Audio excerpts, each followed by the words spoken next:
you ready? Yeah, sure. All right. We are here with Tony Turner in the all-new Quick and Dirty.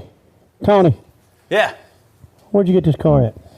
Found it on Craigslist down near Macon, Georgia. That's not a good enough story. Oh.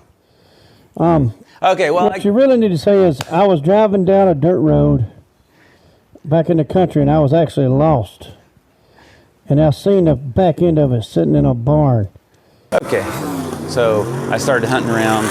I was looking for a 37 Plymouth, and this guy had, I don't know, it was like an ad out of a back of a Hemi's Motor News. This guy said that I have a field of old Mopars, Hemis, all this other stuff for sale. Call before coming. So I called the guy. He said, you know what, this stuff's got to go, so bring cash. And I came down with a trailer, and for $300, I got that 39 Dodge. $300. That's complete bull. Hey, that sounded good, though. Okay. You know, that's the most expensive Dodge I've ever seen. They're going up in price. They used to wouldn't even take them at the scrapyard. They're so hard that they tear up most of the machinery that tries to crush them, so they would rather just push them off into a field. Is that right? Yeah, it's nothing like a Chevy. A bunch of guys from the SFCC car club came over and thrashed on this car to get it done. When I got the car, it was 9 months before the first race. I didn't have an engine. The car was a full-framed car, didn't have straight axle in it. All the steel floor was still in it. And we had 9 months. I'd never built a race car before, and you know, we just went at it and got to the first race and actually ran. That's cool. That was fun. I might take this thing off now.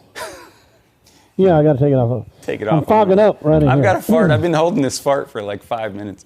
Do what? Nothing. Take it off. Tony, what got you involved with the Southeast Gassers? Well, we went to a Southeast Gasser race. I said, man, I've got to do that. And so I started asking some of the guys in the pits, you know, what's it take to get involved? And they said that I need to go see Quayne. Why are you here? I want to know the truth about 60s gassers. What makes you think you'll find it here? I saw a race once where both cars left at the same time. There's more to it than that. Do you want to know what it is? Yes.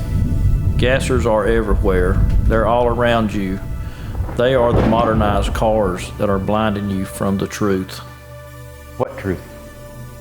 That you're a slave to the two-step, automatic transmission, coilover shocks, and four-link rear suspension. Unfortunately, no one can be told what a Southeast Gasser is. You have to see it for yourself.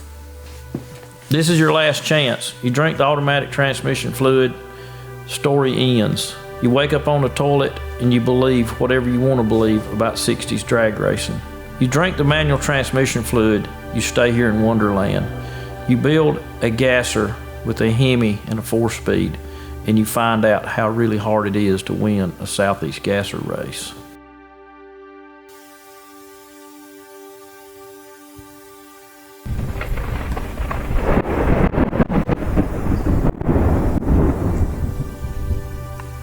It's full synthetic.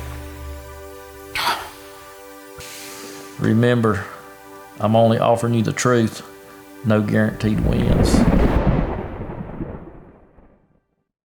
One thing that I absolutely wanted to do from the start was I wanted to run an old school Hemi.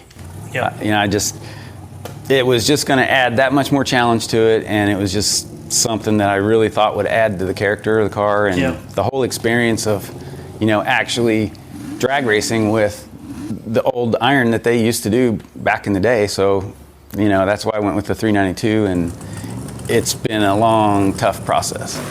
Because But you hadn't regretted it yet? No. I mean, Nick Smithburg. You could be easy like the rest of us and just throw a small box Chevrolet in there. I heard you guys don't even open your valve covers. No, we don't. We don't have to. Some of these guys don't even change spark plugs. I've heard that of the small block Chevy guys. I've heard that this one guy has had it in there for 7 years. He brags he got the same spark plug for 7 years. I believe it. And that is true. But if you have one of these, you're going to probably tear it down about every other race. Yeah. This is a top secret location where all this R&D with the Hemi stuff's going on with Nick Smithburg Racing, and the stuff that we're bringing out this year is going to put a hurt on the boogeyman. And he thinks we're doing something, and he's been trying to get up here and find out what it is, but he doesn't know where we're at. So he's going to find out when we leave the starting line. Well, let's see. My buddy Sean Peterman ran down to Macon with me, and we put the car on a trailer and brought it home, put it here on the 2-post lift, and the first thing we did was get the body loose, break it loose from the frame, and start cutting. And I used the plasma torch, and we cut the floors, the K-member, a lot of the frame out, all the rear suspension, front suspension, everything. We started just gutting the car to get it down because it was really heavy. Then started all of the investigation with Quayne about how do you actually set up a drag car. You can't change the wheelbase on these things. Exactly. You have to be within 1 inch of the stock wheelbase. So I have paint marks in the floor over there that show where the wheels were before we started gutting everything. So are you scared of the Tasmanian devil? Man, he was tough last year, but I got him covered this year. Tasmanian Angel. Cool. Nick Smithberg has done extreme magic on this motor this year. So we're running more spring pressure. He has the heads flowing more than last year. We got a bigger cam. He opened up the injection to 2 5/8. So we expect a lot better out of it this year.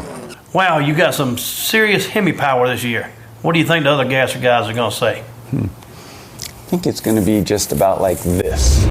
Oh, that's just great. That's just really freaking great. What are we going to do now? Game over, man. Game over. It's all on you. It's on the driver And now. seeing how you got that almost automatic shifter. Yeah, it's forward, backward, forward, what backward. else do you need? The only thing you need now is take the clutch pedal out and you'll be ready to go. You know, sometimes I get confused between clutch, brake, and all that stuff going like that. Oh, yeah. So the other problem that I've had with the car, it's 2750 or something like that. We're still like 200 pounds heavy. What was she telling you a while ago? Oh, you saying that I gained weight? I didn't gain weight. Okay, I'm 20 pounds heavier this year, but I'm planning on losing some more weight. Move it, move it, move it. Move it, come on. You're not going fast enough. Move it. We're trying to get down to the limit weight that we're supposed to be at for A-gas. We're still heavy. So trying to solve the weight problem this year, my buddy up in Wisconsin, Blacksmith Tom, he came down and took a raw sheet of aluminum and made that hood, the complete hood top out of aluminum. And done it here. Did it here. Really? Yeah. In December, because the deck lid was around 30 pounds, it was a steel deck lid and it was rough, and we were going to paint the car and I didn't want to try to straighten that deck lid. Again, Blacksmith Tom came down. We got into Russ's garage. It was cold. Everybody said you can't do fiberglass in somebody's garage. But Russ said, come on over, you can do it in my garage. So we did. So this is a fiberglass deck lid that we made. Man, check out how light this is. Boogeyman!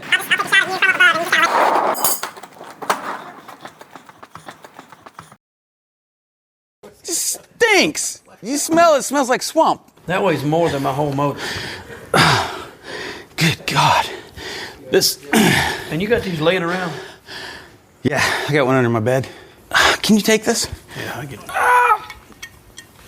God almighty. God.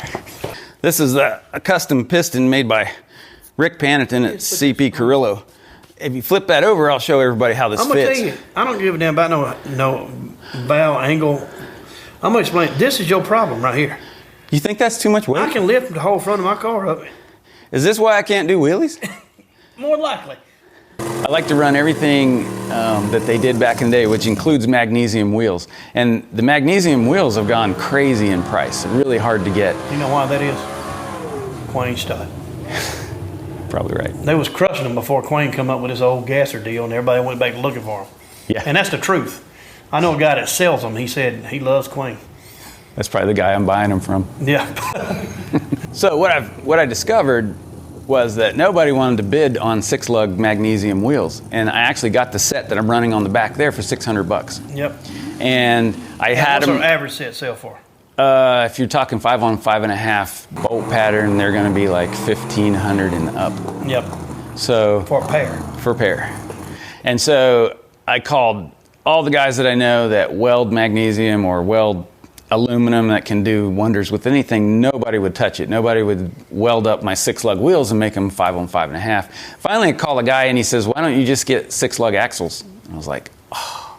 So I put 6-lug axles in the back of the car, and now I've got, I don't know how many sets of 6-lug rear. They're all cheap, right? They're cheap. Yeah. So you can't really turn them down. That's a pretty good deal right there. So what's your plans on the white trash this year? Oh, trash has already been taken out.